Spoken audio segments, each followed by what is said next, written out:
Welcome to the Sensible Center podcast, where two middle-aged guys drunkenly talk politics and political reform. Grab an adult beverage and enjoy the show. Further information can be found at sensiblecenterpack.com. You can reach us at sensiblecenterpack@gmail.com or follow us on X at USASCPack.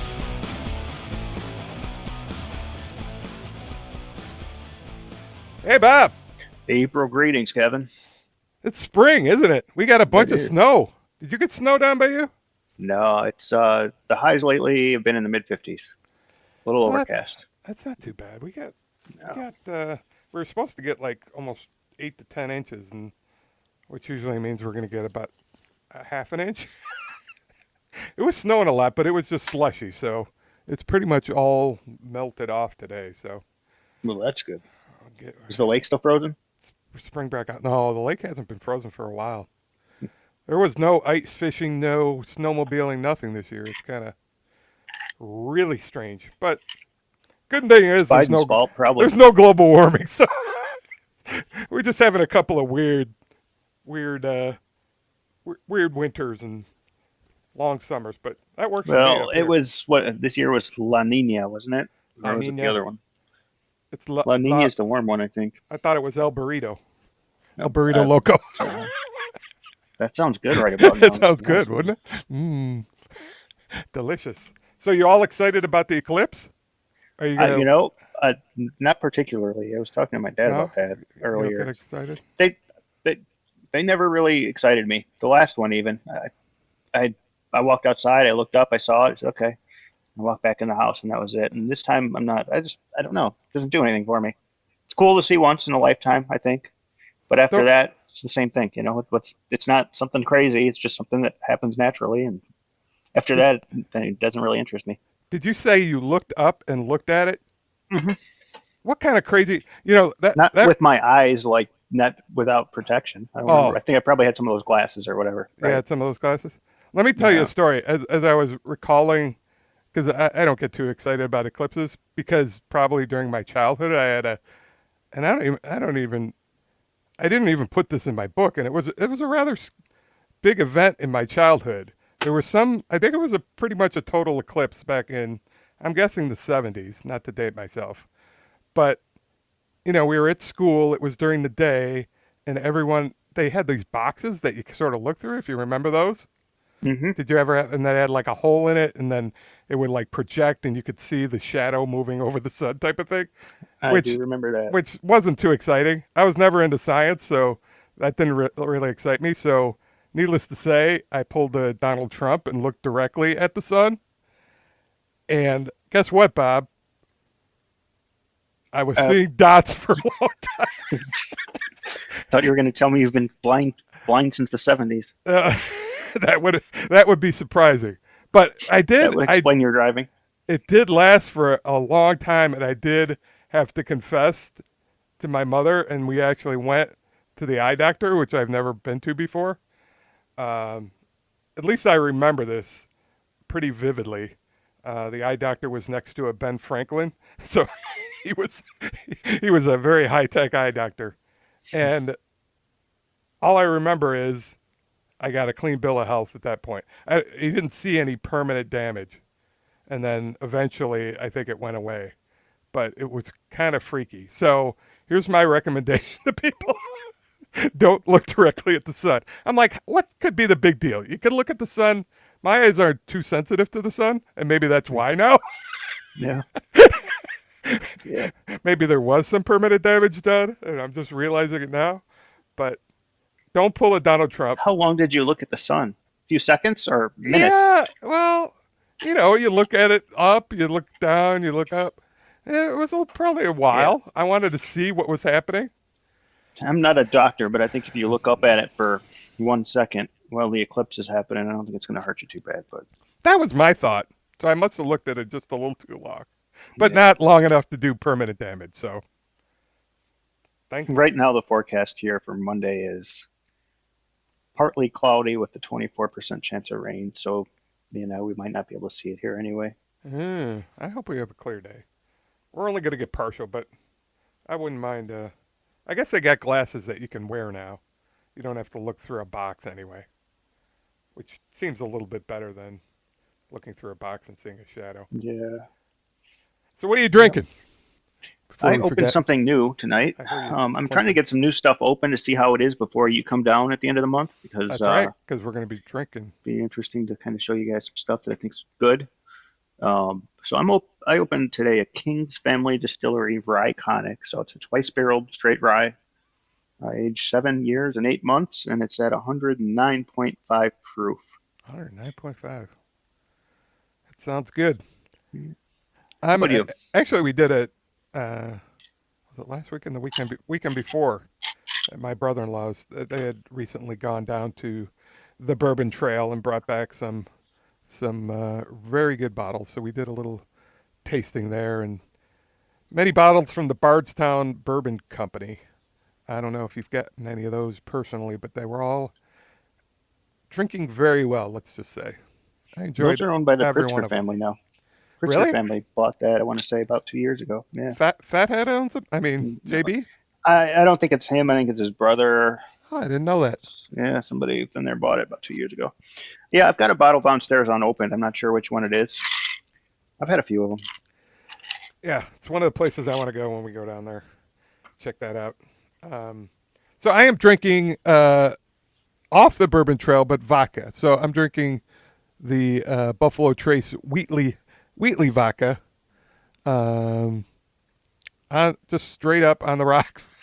Yeah. So it's going to be a fun podcast. It's I think it's our favorite vodka. You could drink it pretty straight. It's pretty creamy. I've got a Uh, bottle here. doesn't really have a bite to it. It's fairly inexpensive, so that's my recommendation. Maybe we Makes should. a good Bloody Mary too. Does it? Hmm. Lovely. I was looking for something to mix with, but I didn't necessarily have anything, so I just threw it on the rocks. It's tasting pretty good.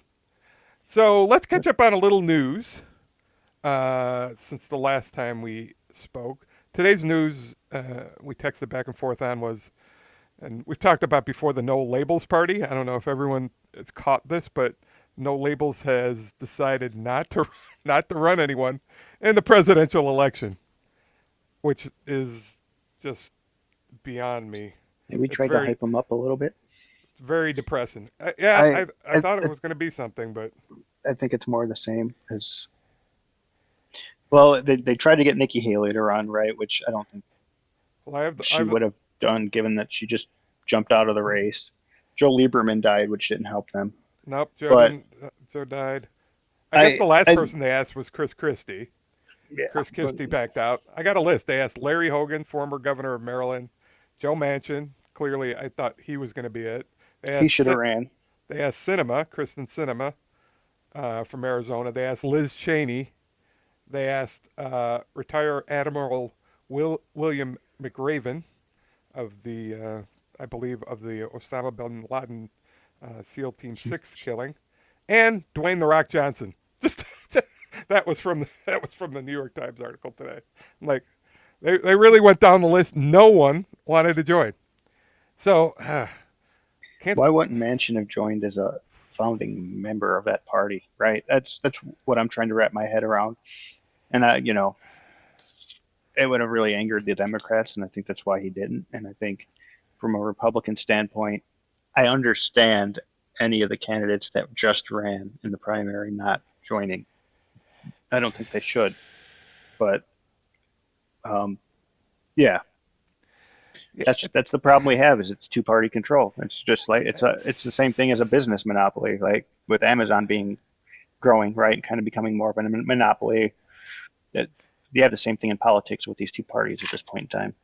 well, it's just so aggravating and frustrating because you hear that people don't like either choice generally, or a good number of people don't like it. So it would seem to have the possibility that it would be ripe for it, right? You have all these decent names. I would consider any one of the people, even The Rock Johnson, I would consider at this point. Um, but the fact that they didn't get any traction with any one of them, didn't even, make it too far, it doesn't sound, um, is really aggravating. And I read somewhat that Kennedy running as an independent kind of took the shine off of it a bit, because you got another name in there that's probably going to draw whatever protest vote or independent vote away. There's several other. There's Cornel West. I think Jill Stein from the Green Party is going to run again. So there will be options. Yeah, I was wondering about the Libertarian Party because I usually vote Libertarian. Well, they said Um, maybe they're going to make a run at Kennedy. I read that, yeah, I which would haven't be seen. interesting Yeah, I haven't seen that yet. because I don't think they've put forth anyone yet. So, They haven't. and he nominated the woman Shanahan. I forgot her first name that we Yep, talked about last time. So you called it right. The great I did. prophet Kevin. Boom. So who did I pick for Trump? I picked Nancy Mace, I think. So that'll be my Yeah, that sounds right. that's my Trump pick. And I don't know. Maybe he'll announce soon. He did post his bond, right? Not to He talk did. too much about the Donald. After some wheeling and dealing. Did you hear who he got the money from? I just read about the I guy. thought he said he was paying cash. The guy's name is Don Hankey. No, he got a bond posted by an insurance company. Don Hankey's the guy's name. He's a subprime car loan billionaire. It's, you know, and the theme of his car lending, I guess he's got 50,000 car dealerships that have signed up. Sort of, he does private, they send their applications through him. And he's get this, the yes lender. That's their slogan. We're the yes lender. Oh So man. the Donald, yeah, you can't make this stuff up. You cannot make this stuff up. And then he did his IPO. I don't know. Did we talk about whether that should be legal or not? We Um, have not. I don't think we quite got there. Which, well, but I don't think we put that in the agenda for today either. We can talk about it, but no. I mean, it's an interesting question, right? I mean, put yourself and say, what if Biden started, uh, well, actually had a shell company acquire them and go public through a special purpose vehicle, and then got his stock bid up. Um, I don't know. I don't like the looks of it. I kind of yeah, understand it's a there's free nothing stopping system. Saudi There's Arabia or nothing. China or anybody else from buying shares in that company. Right. Which I guess is an indirect method to give Donald money. And I guess if it wasn't, I mean, I think ownership can be disclosed, especially if you hold a lot of it. I think you do have to disclose it on a public company. So Yeah, he could know who's buying his stock, right? It's just kind of strange. I don't necessarily like it. I mean, it appears perfectly legal, but the question is, should it be, right? yeah, and on because of the complexities of it, I think it should be. I think it's. You're good with it. I'm. Yeah, Based upon what? What are the there's a lot complexities? of steps to go through creating a company, building that company.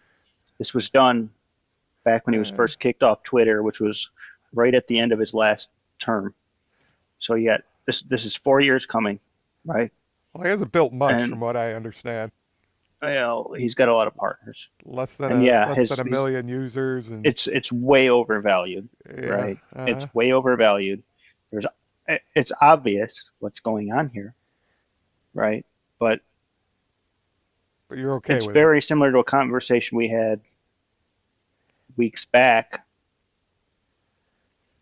You can't, you know, there's got to be some measuring stick of legal and not legal.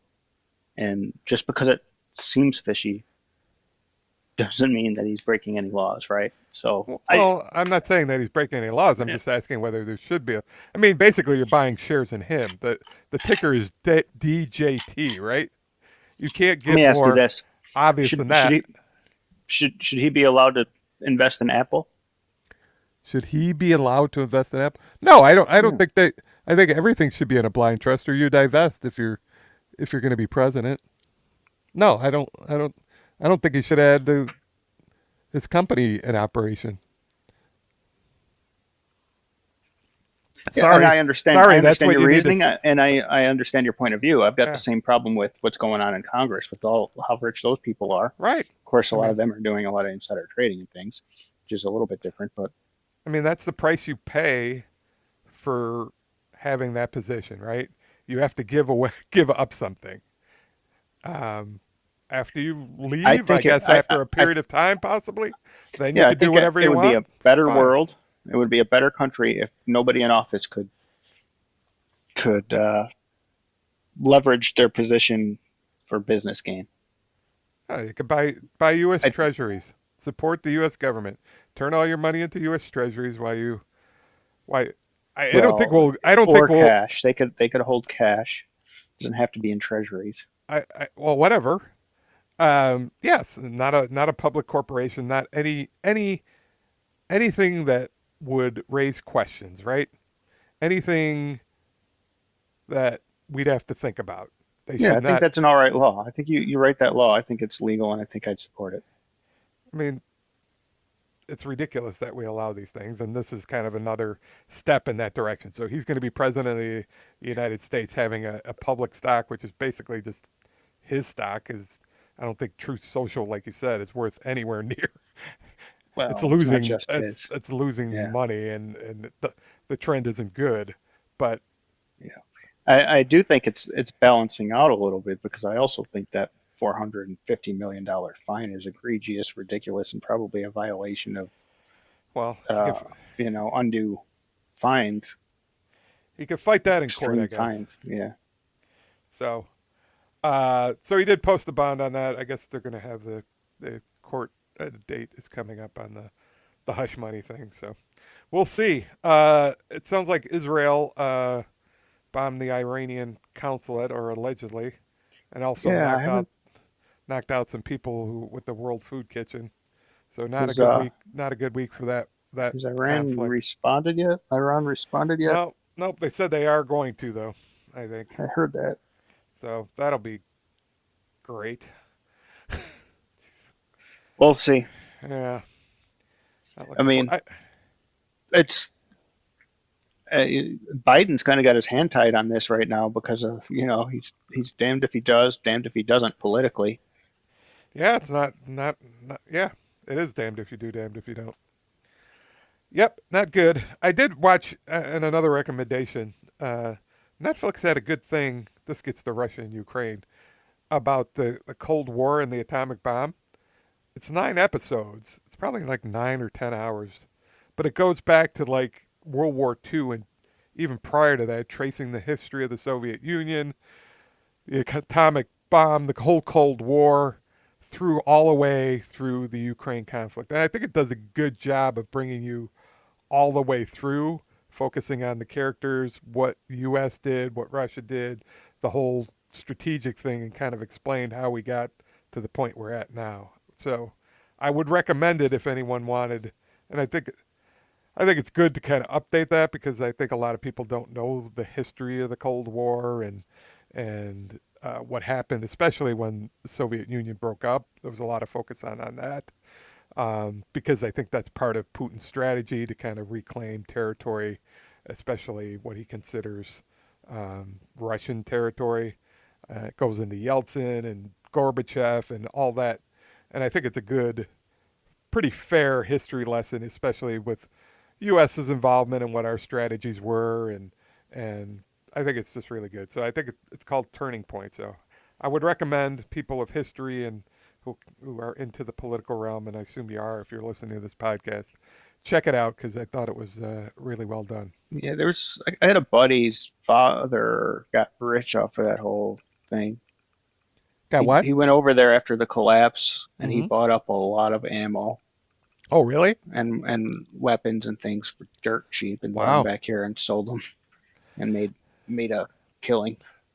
Yeah. All I remember, we went in '99, which judging from this documentary, that was really the period. Yeltsin, I think, had just brought in Putin as prime minister.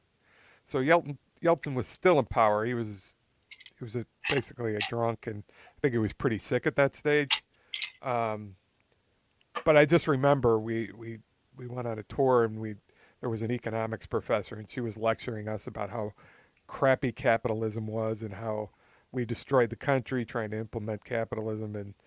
And this kind of indicates that, clearly they sold all their assets to, or gave away all assets to oligarchs, and that created some of the problem. And it, there were many mistakes along the way in regards to how the transition occurred, which now we're paying the price for it because they ended up getting a totalitarian who's kind of managed the economy and given people enough to still have popular Stability. support there. Right. Yeah. Versus kind of the free market, and especially making that transition from all those years of communism and collectivism to, I think it was just too much too soon and not controlled. So it What's didn't. difficult for me to wrap my head around when it comes to Russia is there's so much propaganda that comes from everywhere, on our side of the fence. I, just you can go to any country you want outside of America, and you've been to many, Yep. and you read one of their newspapers, right? Or just read their headlines, and they'll talk about things you didn't even hear about happening in America, right? Yep. Definitely. And and if you do hear about it happening in America, it's from a completely different angle in these other countries, right? So our media is controlled, and you hear about it all the time how Russia's media is controlled, and it really, in my mind, creates a lot of questions on how much of what we hear is true or not about Russia, right? Uh, Or any other country, let alone what we're hearing about our own country here. So you're saying the media is controlled by the government? I, I'm saying it's heavily influenced by the government. Yeah. I would say it's more controlled by corporate interests than the government, but because that's where the money comes from. You always got to look back to the money, right? Yeah. And yeah, you're right. I think, and I've been trying to think more that way myself lately. I do think probably corporate entities have more control over things than the government. Right, And because I still do believe the government's pretty inept, pretty much everything it does. A lot of the government is run by, younger people, um, because the minute they can get their pension and leave for more money, they usually do. right. So there's a lot of inexperience and things like that in the government as well. Yeah, I think, yeah, it's interesting. Well, But my point stands is I do think the message here is very controlled. So I don't necessarily think Russia is as bad as we are sold through the media. right. And if you go back to and in this documentary, they were a little bit of a paper tiger for a long time. Russia was, and yet we were spending so much on the military, right? The build up. You can say rightly or wrongly whether Reagan pushed Gorbachev to take down this wall, and then it all fell apart because we had him. We were coming from strength. I think they were kind of exhausted and on their last legs by then anyway, a little bit. Um, so, like you said, we get this messaging. A lot of it is towards war and military spending, right? Which then creates corporate profits, and it's a bunch of other things too that the media ends up promoting and focusing on. But in regards to the Cold War, I think that was part of it too. You get the fear of a nuclear war, so it's like, oh, we need to be strong, spend money, whatnot. I mean, that's just an example of how it can happen, right? Yeah, yeah, it's interesting.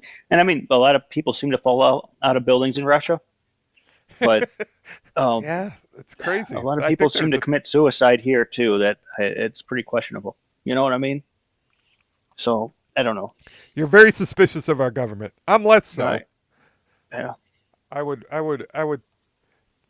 in our situation, I'm more suspect of large corporations because I think they actually pull the strings more than the government does. Because they fund the government or fund politicians who end up running and whatnot, and lobbyists and whatnot. So I kind of go back to the money side of things, but um, you could say they're both together some instances, right? They're working in conjunction with each other, right? Yep. Hand in hand. Hand in hand. Speaking of If which, that's, yeah, that's what I was going to say. we're getting last couple of weeks we kind of talked about big topics, broader topics, and not about political reform. So before we go back to those type of topics, I'd like to touch on political reform again because we haven't really spoken about it in a while. And there was an article and podcast from Ezra Klein, who's pretty much the top New York Times opinion columnist and a journalist, formerly with the Washington Post, very one of the top thought leaders in U.S. politics. And I just kind of came across it that he put this out in the last week, and he had 5 ideas to improve U.S. politics, which was the topic of his opinion piece and this little podcast that he did. And so I thought we would focus on that because it kind of dovetails into some of the things we talked about before, and there's a couple new things that we can talk about too. But he pointed out this Pew Research poll that was done recently said that 72% of Americans feel our political system is not working well. And the question in regards to that is, who is the other 28%? Are they not paying attention, or No, they're the politicians. And those are the those are the people working at? You're probably right. Yeah. They are probably the people working in the government. Yeah. Those people, everything's going fine with them. You're probably right. It's a little higher number than I thought, but when you consider probably everyone in politics or in the government, it might be close to 28%. Lobbyists. Yeah. So the question is raised. So why is that the case? Why, if we have such a large majority of people who think it's not working, why isn't anything being done? And did you kind of listen to or read about what his thought was on that? I did. So Yeah, he's 5 items, yeah, right?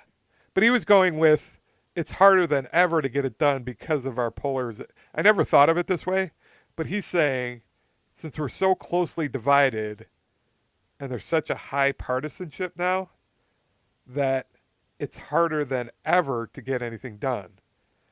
Partly Yeah, and I because think one side thinks the other side is gaming to get the marginal benefit, right? And then gain power, right? yeah.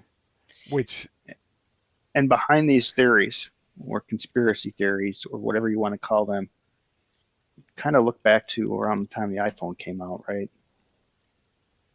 Smartphones. I don't want to blame the iPhone, but smartphones. yeah, don't blame I the think it iPhone. changed a lot, right? It changed a lot from the way we communicate, and um, and there's a lot of good in there because you hear things now that you might not have heard on your main news sources, ABC, CBS, NBC, Fox, Right.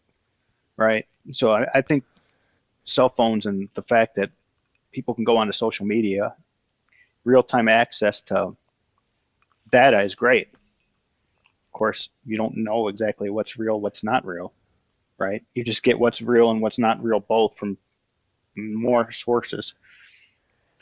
So, regardless of that, I think some of the polarization has increased since that time, right? Because people have become, generally speaking, I think, less social and more internal, or more often they're internalizing what they see on their phone, and their phones are an extension of themselves. Yeah, I mean, it's definitely a lot easier to get information that confirms your own viewpoint and biases, right? Yep. And once you do that, then you're like, I'm right. I don't need to hear anything else. And then it just becomes an echo chamber on either side, right? It's reinforced. Um, it's just And you've got reinforced. people out there that block people and refuse to even listen Yep, to there's an a lot of opposing that. point of view. Yep, I know some people like that. Which I don't understand it, because that's the only that's why we're having this podcast. That's the only way we're gonna get to the next stage is if we talk to each other and try to understand If each something other's makes you point of views. uncomfortable, you've got the absolute right to back away from it and whatever. But I mean, at the same time, if you're doing that, it's pretty hard to blame the other side. You know what I mean? Right? Because you're not engaging. So Yep. Um, Yeah, it's a little bit of self-righteousness on both sides, right? It's I'm right, I don't need to hear it, and I don't want to consider it anymore. So that makes it so now we're in the position that we need these reforms more than ever to kind of help and save our democracy, which we shouldn't at any time take for granted, and I think we often do, right? Um, I think the founders set this up as an experiment, and every citizen is responsible for making sure, as Brent Franklin said eloquently, it's a republic if we can keep it, right? And we think, well, it's been 250 years, whatever, we're good to which is go. But nothing in the scheme of things. it's a very short period of time when you consider the Romans. And I mean, Yep. 250 years, it's an okay run, but in the big scheme of things, we're ripe for a downfall, right? Yep. And I don't want to see it. I'm dedicated to not seeing it. For I don't have any kids, but for future generations, uh, that we need to preserve this because the alternatives are not good, from what I could tell. Yeah. So Yeah, it's very interesting. What could happen if America just kind of, peacefully disappeared. yeah, I mean that's one of the things I want to talk about in a future podcast, and I got to send you this article. It was written in Foreign Affairs magazine or one of these think pieces about are we really in a downfall now? Are we really not only we talked about Trump being an existential threat. It's even beyond that. It's sort of is our system, are we heading towards that because of different factors? And I mean, there's reasons to be optimistic and there's reasons to not be optimistic, right? So I'd like to talk about that further. But getting back to the 5 points here, do you want to kind of go through some of them? Yeah, let's hit the you can list. you could kind of start if you want. Right. So the first item on Ezra's list was eliminating the Electoral College. Yep, indeed. And I think we mentioned this before in a previous podcast, and I We think we have. didn't disagree on. I think we disagreed on this one, right? I'm If I sure we re- did. if I I think remember so. correctly. Yeah. I am for the popular vote. I don't see, and I think Ezra's take was, well, the founders really didn't trust democracy, right? And you could sort of tell that by who they allowed to vote, right? I think initially it was landowners. I think the Senate was appointed by legislatures. They Yep. weren't directly. So there was a lot of checks and balances that kept, a direct democracy from happening because they didn't trust the masses and the emotions. Because, I mean, it kind of makes sense, right? It's kind of a fairly new idea. So it kind of makes sense to take it in stages. I mean, maybe one of the stages didn't have to be women can't vote. Right. It took us what, 140 years. But the Electoral College was a compromise, right? I mean, because a portion of the founders did want the popular vote, and a portion of the founders said Congress should choose the president, right?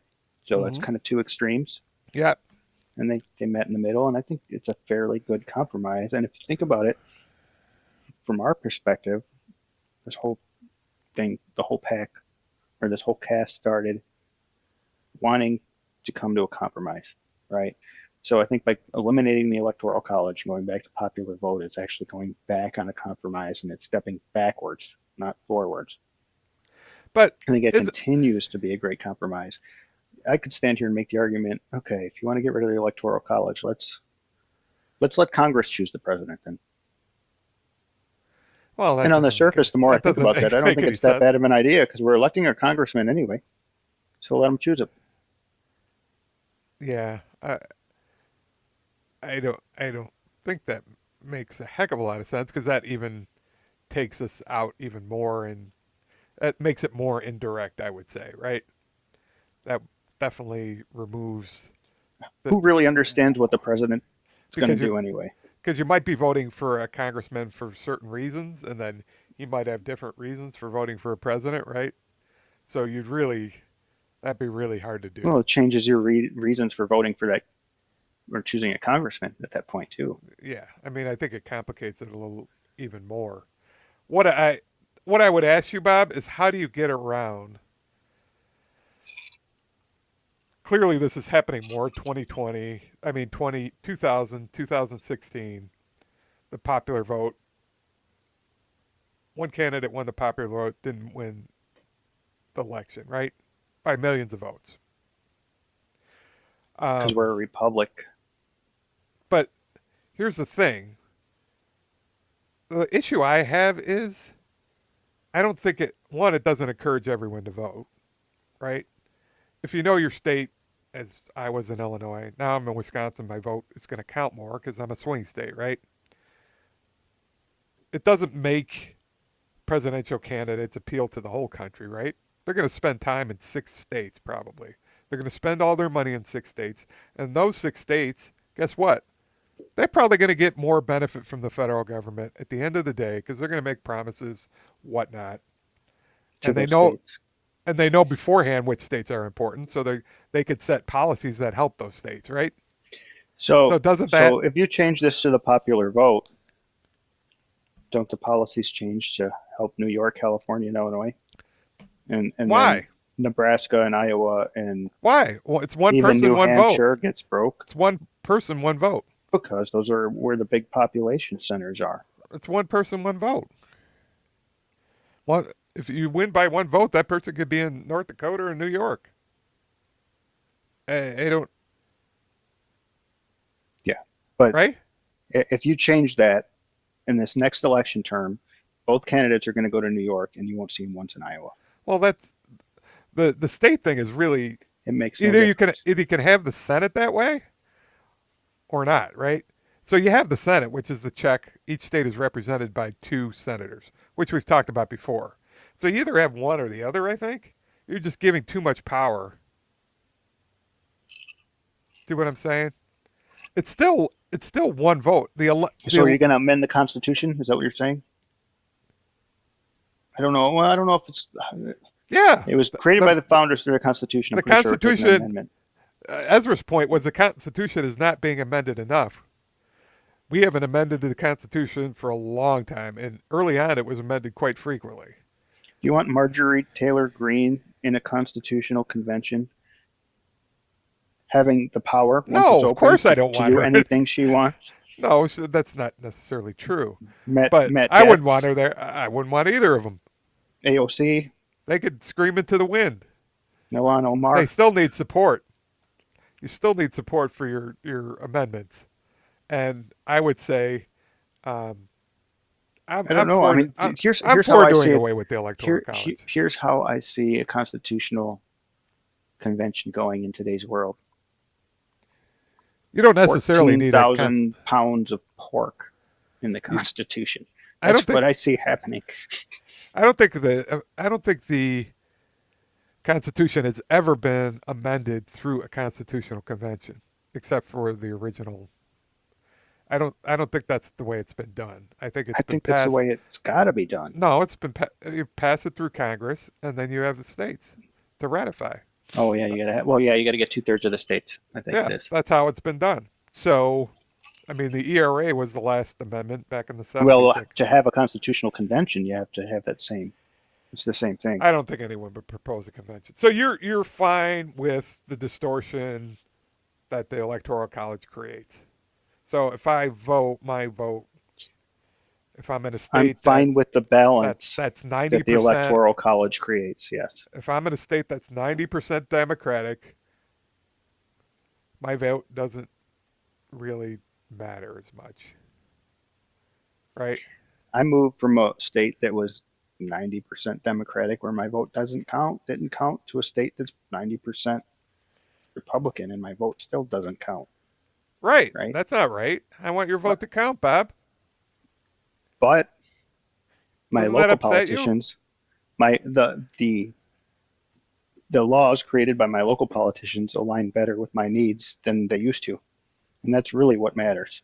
The Well, federal government should play a much, much smaller role in all of our that's lives. beside the point. The point is, I mean, we're not, you and I shouldn't even really care about the federal government because it should be such a small thought that it does not matter to us. And far from that, instead, it's a daily now you're drinking Rand Paul's Kool conversation. Aid.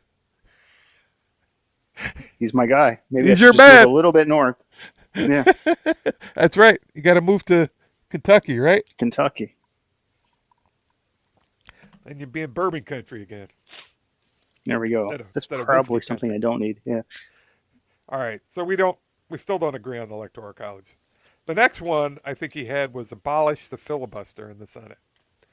Now this is not a constitutional thing. This is just quote It's yeah. unquote rules of the It's a Senate, Senate right? thing. Yep. It can be It's changed not, at any time. it's not in the House. So what's your opinion on? So just to give people a little bit who might not know what the filibuster is. So they need a 60 vote supermajority, and I think people get confused. It's actually the supermajority is to move from debate to the vote. When the vote is taken, I don't think you need a supermajority. I think No, it's you need just to more get to get to the vote. Yeah. right. You need more to get to the vote.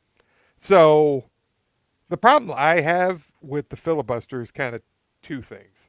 One, they don't really make people filibuster that much anymore. It's just the threat of the filibuster.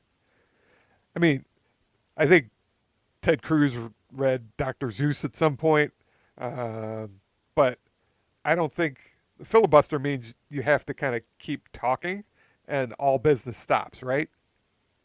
As you kind of drone Yes. on, which Yep. it's supposed to be debate, but they just talk about anything.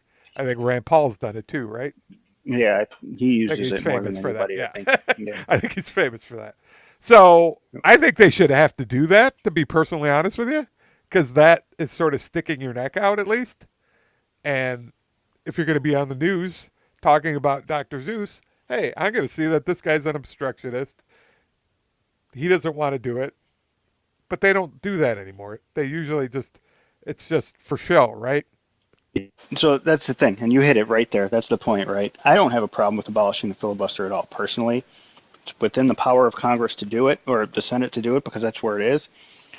I, and I think if you did abolish the filibuster, it it would prevent some of the extreme rhetoric on both sides of the aisle.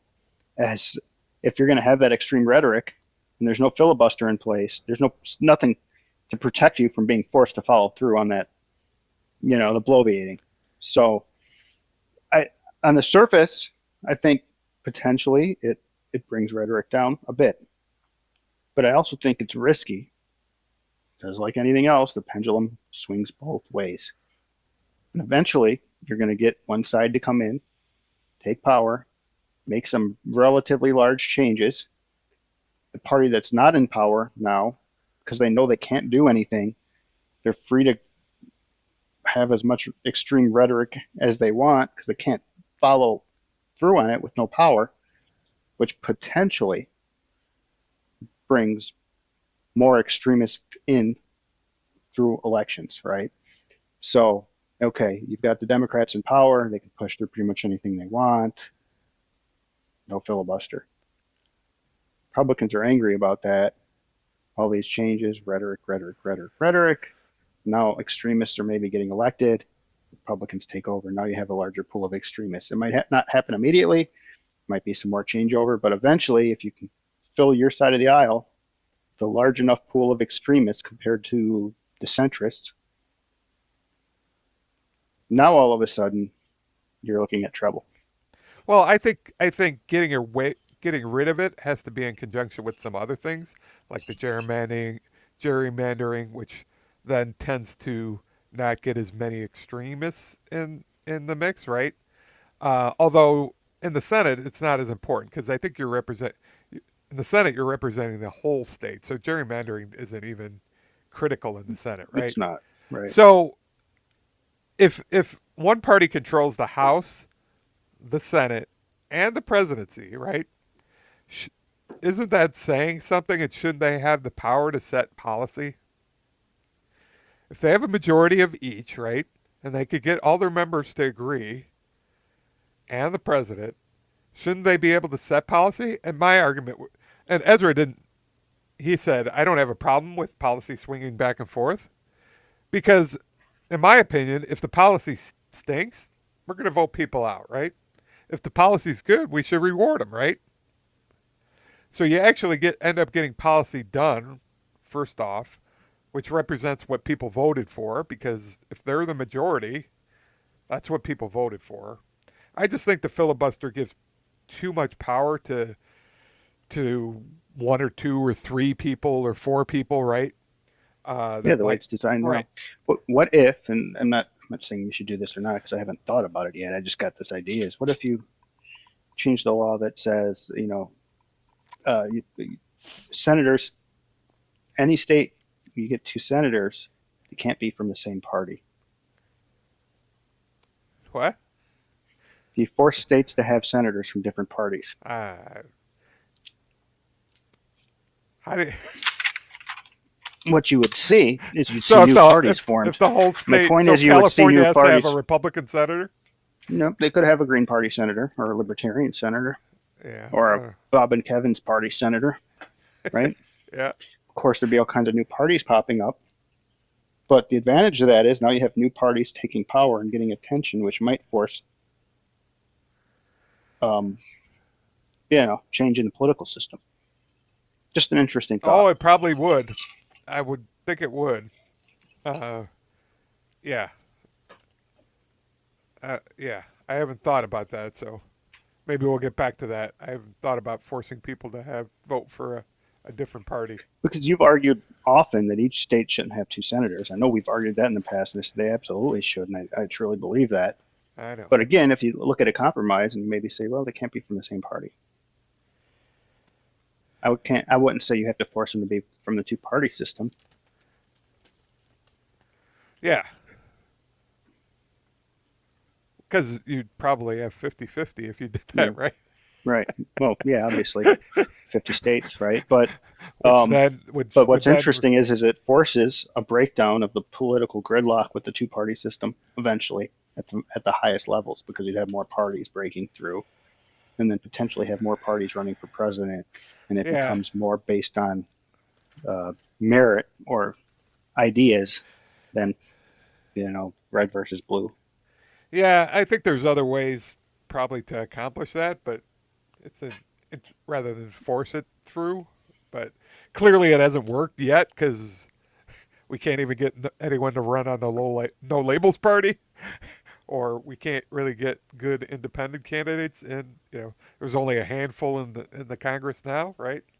That aren't associated with a party. And a lot of those usually start as one party and then leave. Yep. All right. So that one we don't agree on either, or we do. We agree to get rid of the filibuster, right? Well, we agree that I don't have a problem with it.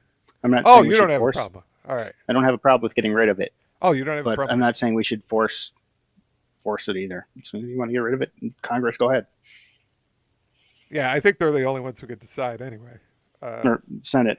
it's a Senate rule. Yep, So yep. um, next Partisan one, gerrymandering. yep, gerrymandering, which we've talked about before. I think this one's pretty easy. No, I think both parties do it. I think Ezra's point was I think the Republicans are probably better at it, and I think part of it is that they they they figured it out earlier I and don't started to know. control. Well, I think they realized if they could control the state legislatures, which I think they controlled more of, then they control the maps. Um, But like Illinois lost a seat in the last census, right? And they drew the districts. They redrew the districts to make sure that the district they lost would be a Republican one, right? So or I, Democratic. no, they lost a Republican district, Kinzinger seat. Okay. So I mean, that's at this point in time, they're both doing it probably equally well. If in the next census, if Illinois loses five more seats, they'll find a way to make sure they were GOP seats. But the point is, they shouldn't be involved in that. Do we agree with that? Oh, absolutely. I Here's what concerns me. I don't like gerrymandering at all. I'm absolutely for getting rid of it. I'm very suspect of how it would get implemented, though. Yeah, I agree. There's not an That's the easy problem. solution I think because if it's something like districts can only be squares, and they all must contain a similar percentage of population within the state, I think it's suitable. You're saying there's got Um, to be a set rule or standard that people yep. follow, not a quote unquote bipartisan or nonpartisan council. Because is there such a thing, right? No. And I guess if you have people from equal number of people from both parties, then they have to reach a compromise. So maybe Yeah, that works, equal you representation. But then you you don't can't have, then you're not allowed other parties in, right? I mean, what's you can't start drawing based on race or past voting history or other demographics, right? Because then you're just legislating an issue into law or a flaw in the law. So, like I said, yeah, it's got to be simple, easy. Pick a shape. All districts are going to be this shape, and all districts are going to have this percentage of people. what Like about a hex? Chicago, you might have 20 districts in Chicago. They all have to be square. Chicago's still going to be in it, or the left's still going to be at an advantage because of the population rule, right? But I What think about a what about a hexagon? What about that's just fine, right? Just what make it about a fair. shape of a donut? Make it a star. That's fine, Make it a star. I don't know how that would work, right? but I mean, all I, right. So we agree, get rid of it, but it's harder to make sure that it works than probably people think, right? It's a good right. idea. It's harder to implement than. I agree with you. There has to be some type of standard that's applied throughout the country that people agree on, and it's I easy to do tell when wonder. it's wrong. Right now, they're drawing districts in all these kind of weird shapes to make sure the voters they want in each district are there. I do wonder if you started to make it, if you got rid of that ability, if they just start moving the voters or changing laws to move voters into a diverse district. You know what I mean? I think that would happen. All of Put a their sudden, house there's on a wheels. highway being built over here, but we're going to go ahead and move you You over are here across this so street. you're really cynical tonight, Bob.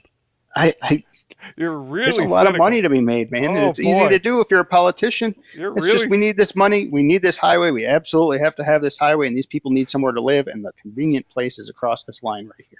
I, Boom. does that bourbon have extra cynical in it? It is from the Appalachian Mountains. Oh, that. Well, you should have told me that. Then Yeah, I know what I'm dealing with. I should say the Appalachian Mountain Range. Do you have a Yeah. shotgun in your lap while you're drinking? No, Uh, none of that. That's not a good idea. no, no, don't want to mix liquor and shotguns. That's how All I right, lost my hair. number 4 is what? Open primaries. Open primaries, which I know we discussed that We have. after I went to the democracy convention. Again, this gets to your point of opening up the system a bit more. So I did vote, and we'll talk about it in a little bit. I did vote in the Wisconsin with my wife. We went to our little. It's pretty funny. We have a town hall, which is what we vote in, which is basically it's like you would imagine a small, real small rural Wisconsin town hall would be. It's kind of like looks like one of those old schoolhouse type things. It's kind of cute. It's one room basically, um, I've seen a few of those in Minnesota. which is nice. I mean, it's quaint. You walk in, the people are like, "Hey, somebody Yep. came in," and it was snowing, so there wasn't too many people, and so we're like, "Do we need to pull?" It was kind of strange. I mean, some states you have to pull either Republican or Democratic ballot, right? And that dictates who you can vote for. Some states you Illinois is have to one of be those. some states you have to be registered as a particular party, right? Yep. To pull the ballot. And then some states you could vote for whoever you want. Uh, I'm not And sure what Wisconsin is. I think Wisconsin is. So the first question they asked was Democrat. You didn't have to pull a certain ballot, but when you went up to the booth, you had to indicate Democrat or Republican, or they said you could skip it, which um, I just chose Democrat this time um, because I ended up voting uninstructed delegation just to send a little shot over the bow to our president. to, to, And I guess about 8.4% of uh, our Wisconsin primary was on Tuesday of this week. I think 8.4%. They did it in Michigan also. 8.4% of Wisconsin voted uninstructed delegate. But get this, Bob, our great two party system. Guess what the Democrats decide? They decided But you need 15% to get any delegates. So, yeah, how about that? So, all those delegates, I think, go to Biden anyway, because Biden was the only one who got over 15%. I think Dean Phillips, I think, got 2 or 3%, and uninstructed got 8 or 9%. So, and Kennedy I, doesn't count. yeah, again, gaming the system, right? Why can't my eight? Why can't 8% of the delegates show up at the convention uninstructed? Right? Yep. They might swing something. They might change policy, but no, we have to hit 15% for it to count. And I found that out after I voted. I'm like, I was reading an article. I'm like, oh great, we didn't hit 15%, so all of that's going to go to Biden. I assume because delegates have to vote for someone, I guess. Um, kind of strange. So, It's anyways, interesting. that gets to the open primaries. That the idea is to you could You vote can go vote for whoever right. you want to. Yeah. And if you want to vote for the Democrat in one race and the Republican in the other, you can. You can jump back and forth, right? Now the And downside is shouldn't the parties decide who they want to run? you've said that and argued that for years. I don't. I don't like that idea at all, right? I mean, and you Well, earlier you were talking about how important the popular vote is, right? So if we're really worried about the popular vote in this country, why do we want a party controlling who people can vote for? I mean they used to just pick them themselves, right? As we talked about.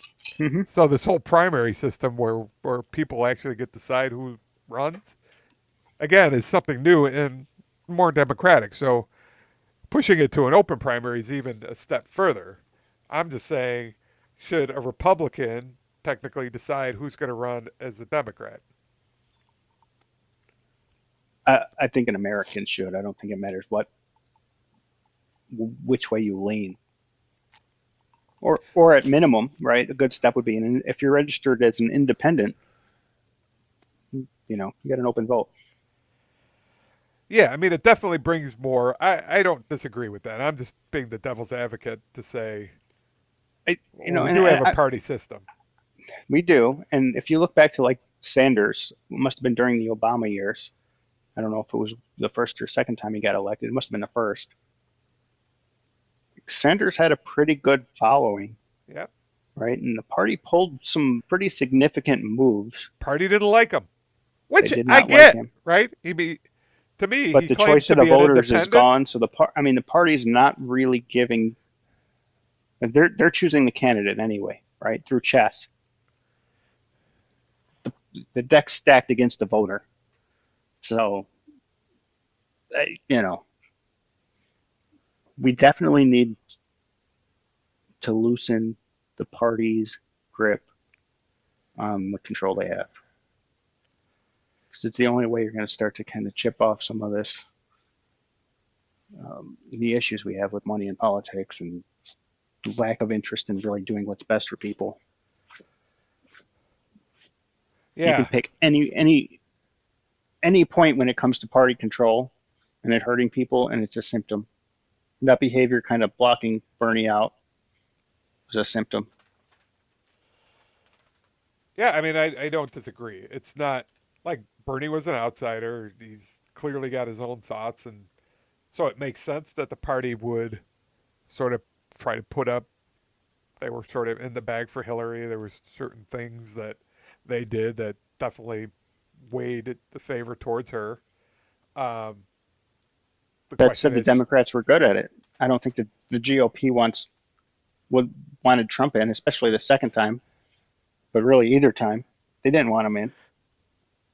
So I mean, if you got the right candidate, they can kind of win anyway. Yeah, Trump was definitely not not A the favored Republicans candidate. Party the Yeah, first time. Now he's kind of taken no, over the party. he has. He's installed his daughter-in-law as Yep. co-chairman, co-chairwoman person. So yeah, it's a lot different this time. But So to rein this back in, I think yes to open primaries. Let's do it. You all right, know, yes, the open primaries, and then finally there's money in politics, which we've talked about a million times.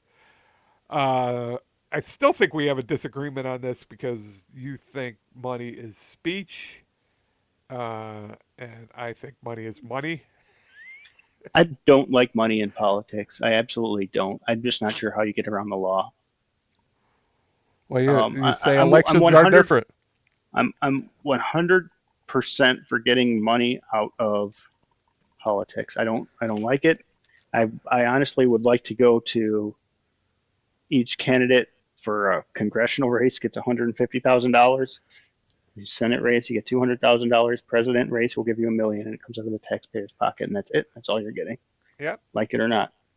make it Um, work. Gosh, it would be so good, just the taxpayer savings by giving presidential candidates $1 million and not having to pay for all the BS carting them around from campaign stop to campaign stop and all that. I mean, yeah, we'd save so much money, Well, people but might show up for it'd get debates. better They too. the Yep. the the the whole season would be much shorter because you don't have as much money to do all of Yep. that, right? And it It would and it put happens power. every election, and it's happened recently this election. You got one candidate, bragging about having $100 million more in their campaign coffers than their competitor. And when you hear things like that, it's a problem. Where did that $100 million come from, right? It's not from you and I, generally speaking. It's from these shell entities, dark money, Yep. lobbyists, companies, and that's a lot of money. 100 million, 150, talking 250, in some cases, $1 million in campaign coffers. And it really doesn't do much except go to kickbacks, get laundered, put in the politician's pocket or the pockets of the politician's cousin or wife or son or daughter or parent or whoever it happens to be. I mean, does a political ad really swing votes? I I can't think the last time I saw a political ad. I can't think I've ever seen a political ad and said, you know what, I'm going to vote for that candidate. Every political ad is garbage. There's no context. There's no content. It's either an attack ad or it's somebody smiling saying, I've been a Republican my whole life and I love my community. And they're saying absolutely nothing. It's garbage. It's all white noise. And So it, you're saying from an information standpoint, all those ads are meaningless. So they're they might meaningless. not swing the vote, but Do they swing from any a votes? from a distortion of incentives, the money's still going to the candidate. The candidate knows who's Yeah. giving him money, right? So Yep. I And mean, and it so might affect things on the margin. I agree that I don't think. Candidate A buys 100 ads on ABC for $50,000 each. Candidate B buys 10 ads on ABC for $50,000 each. How do you think the ABC news stories are going to go? Right? I mean, that's that's kind of what it comes down to. And of course, in many cases, and this is an example. I'm not making accusations here specifically, but in many cases, there's somebody at that news organization that is married or related to somebody on the campaign, right? So somebody's making a lot of money. Yeah, Votes they aren't make a money changing. lot on those ads. They definitely campaign season's a big revenue source for the media. It's Votes aren't changing. Money's moving around. It's hurting the taxpayer. It's raising prices on people because when company A spends all this money lobbying, obviously, they've got to recoup that money through selling their product. So all of a sudden, not only you're not swinging votes, but my banana at the grocery store costs another 50 cents. Oh, you're getting me so upset, It's Bob. just unbelievable, Ugh. and it boggles my mind that we continue to allow this shit to happen. Yeah, and kind of to wrap a bow on this, Ezra wasn't too optimistic that anything's going to be done on it. Unfortunately, I, I mean, it's almost as if the shit has to hit the fan before anything is done. Um, Unfortunately, because he was more optimistic on the local and state level. National level, he wasn't too optimistic that any type of reform is going to get any traction at this point. So I guess our solution has always been vote people in that are at least talking about these things, yeah. that at least have a focus on some of these things. Because if they're not even talking about it, and I think sort of in the last round, I think Vivek was talking about it probably more than anyone else. Um, and maybe Christie. I don't know. Definitely not. I haven't really heard Biden ever speak about political reform. I haven't heard Trump speak about any of this stuff. Well, I mean, Trump drained the swamp as political Well, that's reform, but that's well, that's different, and I think that's just a. I don't know what that is. yeah, and yeah, it's. I think that's I don't just want to a. use this term in the same context I was using it in, in media communications from governments, but it's more or less propaganda for his campaign, Yeah, right? it's rhetoric. Yeah, It's rhetoric. That's a better word. Yeah, it's rhetoric. because I don't think there was any evidence that he actually did too much of that. So, kind of draw this back to the election we just had. Actually, in Wisconsin, we had two measures that addressed elections directly. Two ballot measures, and which are now going to become amendments to our state constitution. So I want to get your take on these. And shame on me, I didn't realize these measures were going to be on there.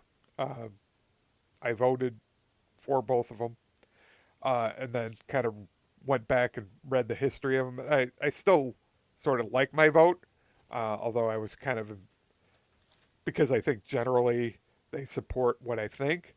I don't necessarily know how it's going to result in this particular instance, though.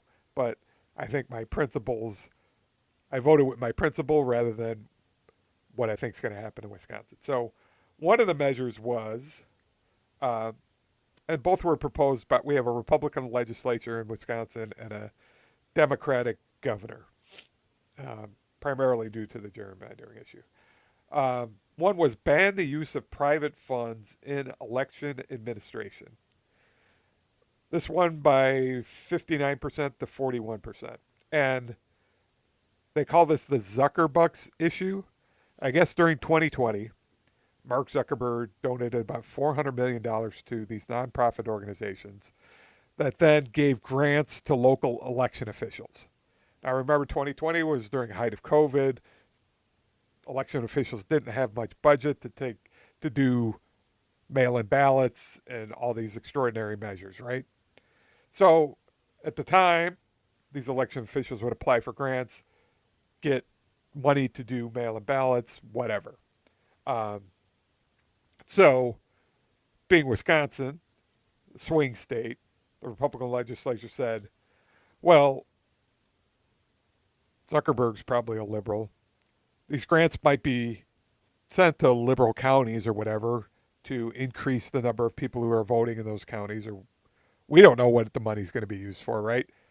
We don't know if the grants are going to be dished out proportionally between the different counties, Republican, Democrat. They could all be going to Democratic counties, which then kind of funds could be funding a get out the vote campaign, could be funding all these different things, right? I like this law, and I think I love this conversation. I mean, this kind of is in our wheelhouse. You and I keep saying we need to get the money out of politics, Right. right? Do we want outside influence in our voting centers? Is the question. And I think the answer is no, right? So I think the Democrat argument is this money helped more people vote. Right. That's what they're saying, right? Yep. Yep. But here's what I'm looking at, right? It becomes an opportunity, and I think you'll see more of that now if people figure this out in other states where this isn't the law. It's a great opportunity for out-of-state entities to influence votes. So I thought about this and I said, let's say there's a study, because in the case that we're talking about here, Zuckerberg, his money went to plastic sheeting, right? To keep COVID from potentially traveling around these voting booths. Yeah, could have Say could there's a have went study to a million things. Yeah, that yeah. red plastic sheeting influences voters to vote red or Republican. So the Koch brothers buy Wisconsin red COVID panels. I love all your examples, by the way. Or, in the case COVID's not an issue anymore, but they need pens because they're not allowing electronic voting in Nebraska. And I don't know that I'm using Nebraska as an example. I don't know that's the law there. So they use red pens, Yeah, black ink, but red pen subliminal, or subliminal, red right? pencil to mark the ballots, right? Or let's just say a company buying supplies or providing supplies happens to name themselves, I don't know, Green Olive Partners, or for short, GOP. You've thought about this a lot. So let's just go ahead and put our, acronym for Green Olive Partners on our supplies, whatever they are. Now you have GOP all over that voting center Great. while All people are going to partners. vote. Very, very easily could happen. What's stopping it? Well, this Wisconsin law stopping it, right? So it's it the whole thing is an opportunity for out-of-state businesses to turn elections into advertisements for themselves and potentially swing votes. This law is fantastic, and it's getting ahead Okay, of the curve. so that's all well and good, Bob. But let me give you some background here, okay? So I hear you. I voted yes for it. And then I read sort of the background of it, right? And maybe the background's true, maybe it's not, but it kind of rings true a little bit. So the Republican legislature, the Democrats asked them, if you're going to pass this, why don't you increase the funding to uh, Wisconsin's very decentralized, and it's probably one of the most decentralized states in its election administration. I think there's 2,000 different sort of jurisdictions. Like I said, I went to a little. I mean, it or probably represented 500 people at the most. It's very decentralized. So these little counties, these little municipalities don't have a lot of funding, right? Um, so they need funding from the state. Well, the Republicans didn't agree to increase funding. What I think part of their thinking is, well, if there's a lot of chaos, right, then we can contest the election, right? So that's the kind of flip side of this that I think, and we could talk about the second measure too, which I think is even more the case in the second measure than the first measure. I think the first one is pretty, to me, a little bit more clean. Yeah, I don't want outside influences in our outside money in our election administration. I kind of get that they needed money, um, and I guess if the state wasn't going to provide it, then it was going to be hard for them to do. But offset that with what you just said, like, do we want money flowing into the actual administration of our elections from who knows who, right? Outside influences. No. Yep. So that's cleaner. Let's go into the second one because I think that kind of shines the light a little bit more on the whole thing. So the second measure said this one was intended to narrow the role and definition of an election workers. And it asked voters to decide whether only election officials designated by law may perform tasks in the conduct of primaries, elections, and referendums. So here's two examples that I read in an article that actually happened during 2020. A guy from a nonprofit, not a government official at all, visits the polls with a mobile printer to help people who lack proper identification obtain it on the spot so that they can vote. Now, this new law would pretty much not allow that, right? Because the law probably doesn't clearly designate that person Well, as you're right. somebody who Right. can participate. And you could say whether that, Why it's couldn't he pretty get broad. designated Is this a before though? Does he is have this to get Does he have to do that and show up unannounced? Why doesn't he get designated as Well, an election worker before? that's part of it, right? Um, could they be designated? Could they be granted to be an election official? Can we make it a little bit more clear? I guess I don't. I guess I don't like the idea of people just showing up at the polls from different places and doing whatever they perceive. There was Mhm. the Curb Your Enthusiasm with Georgia handing out bottles of water or whatever, right? It has been a fantastic season. And he was thrown he was Yep. thrown in jail. That is sort of the similar thing, right? This guy's printing out IDs or whatever, registering people where he's not designated by the municipality or anyone. He's just from some organization and going up to people in line saying, "Do you need?" I guess I don't like that so much. People should be responsible for knowing what they need and having somebody else, because he might go, "Are you a Democrat or Republican?" "Oh, I'll print you out one if you're a Democrat. If you're not, go to hell," type Yeah, of it could thing, happen, right? right? Yep. Right? Or hey, it's malfunctioning right now at the moment. I don't know Right. what's going on. Yep. I guess I don't like that because I don't know who these people are, and yeah. So from that standpoint, I would say I understand what they're trying to do, but then again, like you said, shouldn't we have some type of control over that situation? Yep. Yeah, And I that, think so. Does the law establish what the process is? So that's my first question, right? well, And if not, then I'd want to know what is the process going to be, and how is that established? Secondly, it's a state level law, right? I'm fine with that. If it was a federal law, um, I think I might have a little bit more of a problem with it. yeah, I mean, on the Zuckerbucks, I guess 27 states have put rules in like that, as far as the dollars going to election administration from sort of private. On this one, I don't know how many states have kind of done this, but here's another example that actually happened in 2020. So, one jurisdiction needed to send out 3,000 absentee ballots because this was 2020 and a lot of people were voting by mail, right? So, there were only two people in the election staff for this particular jurisdiction. And they're like, there's no way we're going to get out 3,000 ballots. So they called in people from the Parks and Rec department, including janitors, to stuff these envelopes and send things out. Not designated election officials, clearly. Yep. Should they be allowed to do that? I don't like it. It kind of goes Yeah, with like ballot harvesting to me. I don't like ballot harvesting either, at all. Um,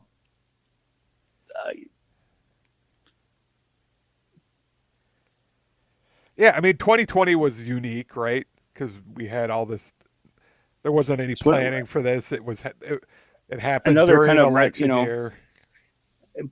if you're going to allow this sort of thing, I think what you need to do is have a list showing that you can access, showing your vote was received and how you voted, right? And if not, then there needs to be an appeal process, which draws everything out for months, which makes elections impossible. Well, here's the thing, Bob. Again, I think the argument here is the Republicans who proposed this language made it very broad because they want to be able to challenge anything in court, right? But And they we'll have see to whether it remember happens or not. it'll I'm get guessing it's challenged. gonna. If it's too broad, it's going to get challenged in court, and then you're going to get tied up for years anyway. It won't matter in Well, this that that upcoming that could election. swing our presidential election. I mean, this Wisconsin right literally. now is the only swing state out of seven that is leaning Biden. Well, we'll see where it ends up, but these kind of rules and things can swing our election. So, if, for instance, if Trump loses or if Biden loses, they might say, well, you've got now a law in the Constitution that says this. We're going to go and either have poll watchers or whatever, and we're going to question everything that happens. If that's not an election official, we're going to challenge it in Here's the court. problem, And then though. it all gets tied up. Then it's I think chaos. this was passed by a Democratic vote. It was. popular We vote. did vote. And I think local citizens at this point in time do have a distrust for the process, whether it's media driven or not, whether it's real or not, right? There's a general distrust. And if you look back to that election that Trump lost to Biden, there were laws that were changed last minute in some cases, and I don't have specifics right now, but Oh yeah, there's you know, definitely a lot of movement.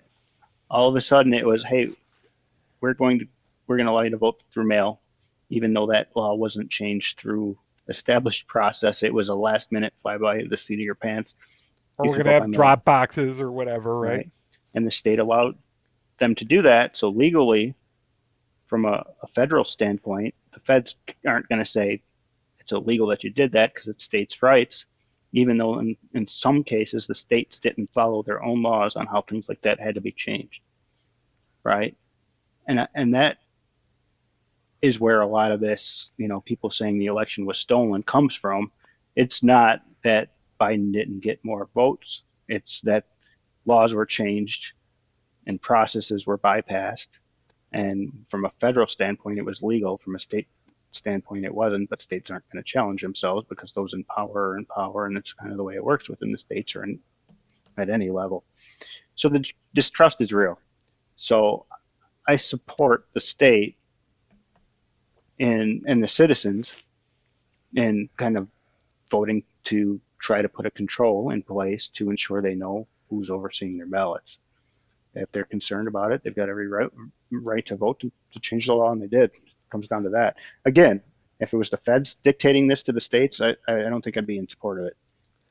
Yeah, I voted yes for both of them based upon the principle that I don't like outside money influencing election officials one way or another, whether it's for the Democrat or the Republican. I don't like non-designated people. I honestly don't like the Parks and Rec janitor doing election tasks. I Hasn't been don't. trained. I don't think that should Didn't. be the standard. Right. I don't think that should be the standard. I am suspicious of the reasons why these were on our ballot. I don't know what that's going to result with in the upcoming election. I'm kind of concerned about that. But on principle, I think I voted my principle, which rather than saying what is the political influence behind this. But we'll see. We'll see what happens. But that's what the Democrats' argument was, that this is being done to create chaos, to put them in a position to challenge election results better. Um, but again, of course, they're going to say that too. Both sides are going to have arguments that are political arguments. I sort of looked at it on the face of it and whether I agreed with the actual principle. And I think I agree with you on both that that to have the integrity of the elections, we need to keep certain things from not happening, right? Yep. So that's where I ended up. So I felt good about voting my principle rather than saying, because that's the only way things. It might be naive, but I, I do think that's the only way things are going to change if we actually vote with our principle rather than Yeah. vote I, I for whose side I I want to do be on. think Republican. We talked about it a little in open primaries, but I think you should take the R and the D off of every ballot. You either know who you're voting for or not. You don't need to know what party It's a they're good in. idea. I, It's a good idea. I'm all for that too. If you don't know the candidate, that's yep, shame on you. You yep, shouldn't just be voting R or D. You should be voting based upon who the person is, their integrity. You should have to do the legwork. yep. And if you don't know who they are and you're afraid you're going to vote for the other party, then you just leave it blank. All right, we agree on that too. So we've covered a wide spectrum, Bob. You think anybody will give us any feedback? Please send us feedback. Let us know what you think about our thoughts and proposals. Send us something. Something. We need an 800 number. Bob, will you talk to somebody in a soothing voice if they call? Yeah. Yeah, Good just conversation. I'm looking forward to seeing you at the end of the month. Yeah, Maybe we should, when you're here, we should make a short video for like subscribers or something. I don't know. it's a special treat. Yeah, special treat. All right, If you send me $1 million, Kevin and I will make you a video. that sounds good. All right, take it easy, Bob. Take it easy, Kevin. Talk to you.